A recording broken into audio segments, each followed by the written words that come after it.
Hey, you guys. Okay, so shout out to Donnell Jones for that 1999.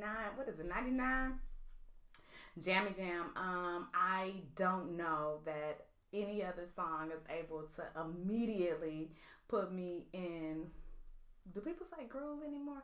Anyway, in that mode where I'm like, hey, hey. Anyway, so today's vlog is kind of just off the top. Well, all of them are off the top, but I wanted to talk a little bit about this notion of single until married, and what people's thoughts are on that, because I'm kind of on the fence. While I see and I certainly understand the argument that, if there's no ring on it, then, certainly the expectation can't be that, you are completely off the market, that you are more than likely still dating whoever it is. And, as such, you're still technically a single person, because that is your designation on your tax returns, and the box that you check when you fill out information for the doctor or whatever. But maybe I'm just kind of stuck in this old school kind of mode, and I don't suffer from ADHD, but I think I have ADHD or ADD tendencies, which is I can't focus on more than one dude at a time. It just definitely is not my cup of tea. I don't prefer it, and I ain't got that kind of stamina. I mean, like, I think about this idea of a roster, and let me back up. So people who believe that you are single until you're married have what's known as a roster. And so that roster just is several people, maybe even not several people. I don't want to make it seem like that, but, more than one person that you're dating at a time, and you're not particularly committed with anyone. Somebody might have the number one spot, but they don't have the exclusive spot. Okay, so y'all follow? So you have them ranking like draft picks, 1 through whatever. And, these people get, some of your time. And so I, Felisa, don't have the mental fortitude to have all of these different dudes. And again, let me be clear. This does not mean that you're sleeping with all of them. I don't want to give that impression at all. And I think I always kind of default to Nola Darling from She's Gotta Have It. And, she definitely was getting it in. And, but they all knew about each other. So she never tried to hide it. She was not deceitful. I don't believe that she was disrespectful. I haven't caught the new updated reboot on Netflix for a variety of reasons, but I tend to hold nostalgia dear, and if I know something is being remade, I don't really have a whole lot of interest in seeing a reboot. But more power to Netflix and to Spike for giving it a 2000s twist, I'm assuming.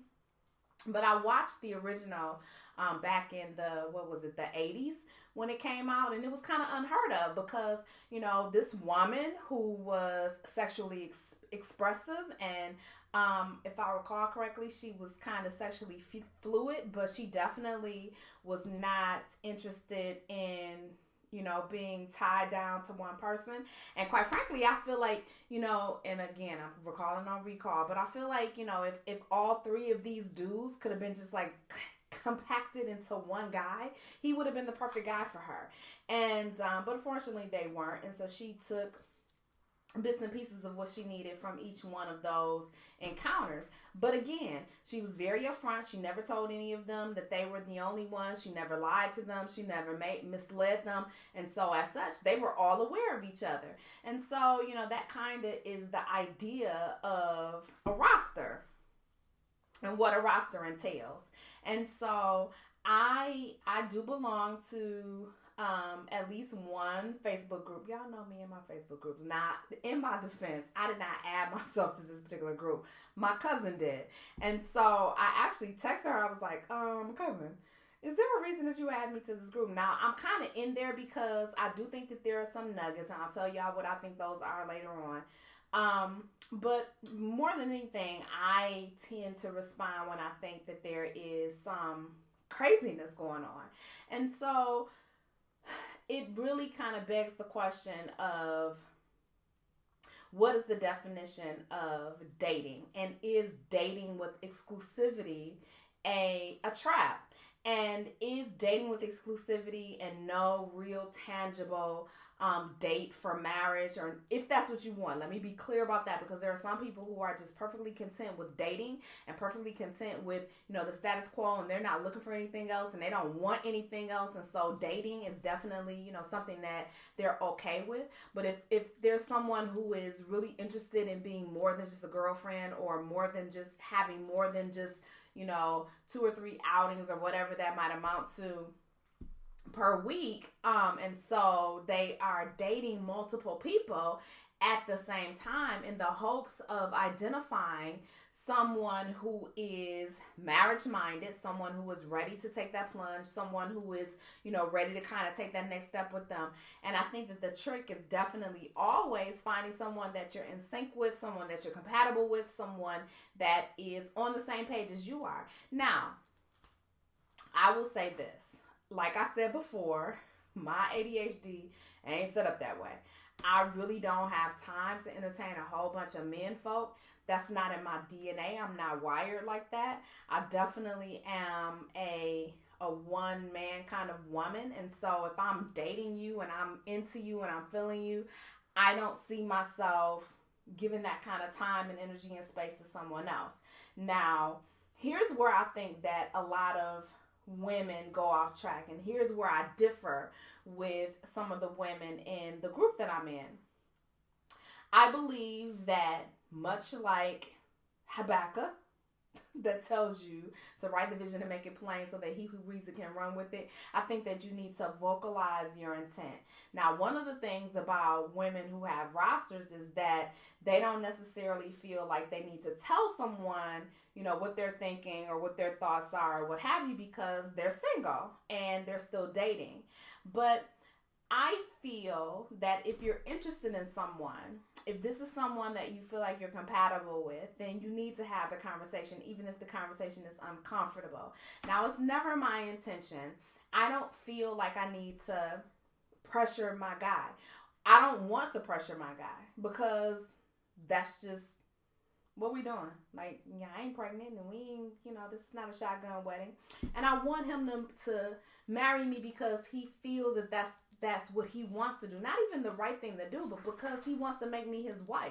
Now, if we differ on opinion with that, if we differ on that goal, if we differ in terms of whether or not that's necessary, then we're at an impasse. And so we need to make a decision. Actually, I would need to make a decision as to whether or not I want to continue with the status quo, knowing that it may never result in a marriage. And am I okay with dating?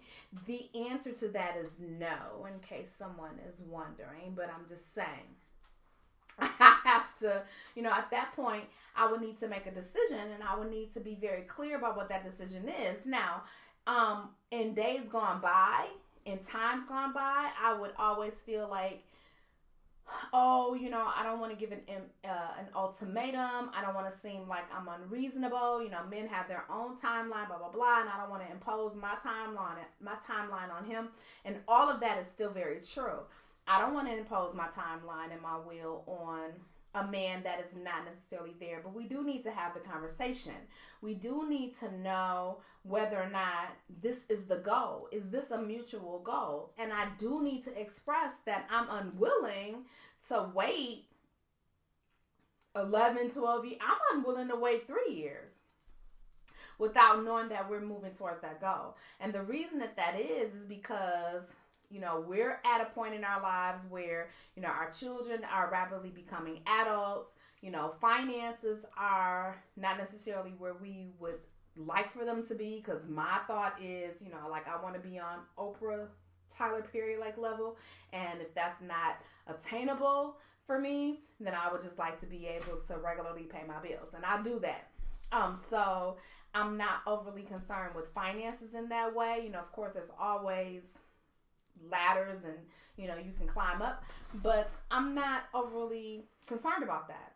I want to make sure that we are in a good place I definitely have some things that I want to do before I get married. I think that that's important, and I will be accomplishing those goals because when I get married, I want to fully devote myself to being a wife and all of that, all of what comes with that. But for right now, as a single woman, I definitely have some time and some leeway and some things that I can do that don't necessarily interfere with being a wife, and so I'm okay with that. But at the same time, I need to know that we're dating with a purpose, and I think that that's a fundamental difference. So I don't necessarily have an issue with women who are dating with rosters or people who feel like they're single until they're married, if they're fully upfront with that. I just don't know how much involvement you have or how much attachment you develop with someone who could be a potential if you have all these other plan B's and plan C's and, you know, people that could be great for you or dudes that could be great for you. And I guess, you know, at the end of the day, it's a response to women who have felt like they have been in a harem without their consent, because, you know, guys have dated multiple women and maybe we didn't know. And so maybe this is a way for women to take back power and control of that. And I'm not mad at it. I mean, I'm here for it if that's what you want to do and everybody concerned is on the same page. I am just about full disclosure and what you're actually doing. I just happen to believe that if you got a table full of desserts, it's difficult for you to decide which dessert you really gonna want when everything on there is appetizing and appealing. And so that would just be my concern. But maybe I'm just old and maybe I just don't know the millennial way because it seems very millennial to me. But I could be wrong about that too. I'm interested to hear your comments though. I know I'm kind of like not straddling the fence, but I do definitely see both sides. I am again going on the record as saying that that is not appropriate, nor that's not expedient for my life. And it's not expedient for my man's life either. So I'm going to need him, if you're watching this, and know that we're not doing this. But, you know, rosters and, you know, having multiple dates and all those kinds of things, if that's your translation of dating, I'd love to hear from you and how that's working for you. And, you know, if you are looking for someone serious and if you find someone that actually is in your number one spot and someone that you see yourself settling down with, and, you know, maybe if you're at a point in your age where you want to have babies, that ain't me, child. But if you want to have babies, how that looks in terms of you knowing that this is the person that you really, you know, feel strongly about, but you still have other people kind of in the rotation, and how you make a decision to kind of let that go and be exclusive if you're ever exclusive. So, you know, I'm still a little unclear about that. So I would love to hear from you. I would love to hear some feedback. You know, drop your comments below. As always, don't forget to subscribe and don't forget to like this video and share it if you thought that the content was worth sharing. I love y'all. I'll talk to y'all later.